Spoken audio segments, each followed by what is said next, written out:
Brad, just assessing the full year in Winnipeg and what it meant to you in terms of development. Yeah, it was a good year of development. Obviously, had a great team, great teammates. Had a lot of fun. Obviously disappointed with the way it ended, but great group of guys. Had a lot of fun playing with these guys, and just sad it's over. Last year, when you were here, before you went to Seattle, you had the 14 games you were playing as a winger. You moved to the middle, which is, I think, the position you prefer. So what did it mean to you to be able to play your first full season here in pro in North America as a pro, as a center? Yeah, it was nice. Obviously, I feel like that's where my strengths are, and I felt like I was able to use them pretty well down the middle this year, and obviously had two great wingers, whether it was Jeff and Fordo or Jeff and Axe or whoever it was there. They were great and helped me a lot. What does that mean to you? I mean, this is a younger team, but there's also a lot of good veterans like Christian Reichel, Jeff Bell, Jeff Malott. The list goes on. What did those guys do for you in terms of your development this year? Yeah, they're great. They lead by example. Obviously, Reich's got played awesome, got MVP. Was a huge leader on the team this year, and Jeff, playing with him was unbelievable. The way he helped me on the ice and off the ice. Just such a great guy, such a great player. It was awesome playing with him. Are you a goal setter? I mean, when you came in the year, do you say this is kind of what I want to achieve? Not whether it's, you don't have to let us know in terms of the specifics, but do you set those goals? And if you did, were you able to achieve what you wanted to achieve this year? Yeah, I did set goals. It was to win, and we didn't. So no.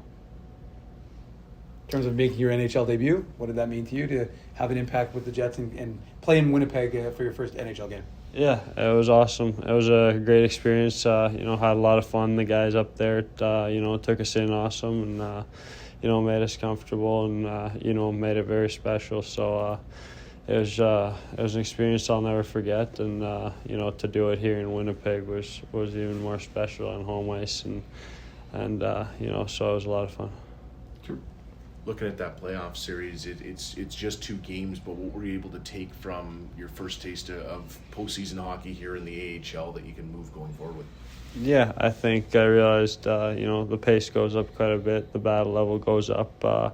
It's a different game in the playoffs, so I think just, being aware of that next year going into the playoffs is huge, and, every experience counts.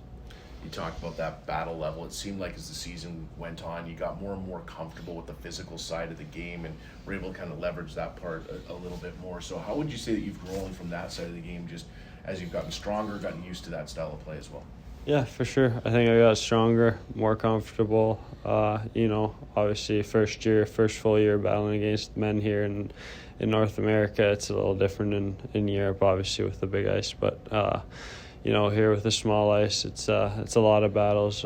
So got more comfortable with that, got more comfortable with face-offs, and, I thought I improved in that aspect. And now that you have this foundation set from your first year in the AHL, what do you look for now that you need to build on to get to that next step? I think strength for sure, face-offs, corner battles, being able to hang on to pucks, not get pushed off the puck as easily, just get stronger all around. I think that'll help my game in a lot of ways. You talk about face-offs. How beneficial was it working with Von Rody this year? I mean, a guy who's got so many years of NHL lines person under his belt. Just what was that like to have a pro working with you guys all season long and helping you improve in the dot? Yeah, it helped a lot. I think, it showed in our team's face-off percentage. We all kind of rocketed it up, and, just to have him drop pucks in practice, no offense to the coaches or anyone, but, he's been dropping pucks for a while, so you get those NHL drops, and, the tips he's got certainly help. But in terms of learning, it's all about learning, especially for a younger player. What did you learn from that tough 11-game stretch, and then also from the fact that you guys persevered, didn't allow it to impact you, and pushed to a playoff spot and went on a run that was quite remarkable?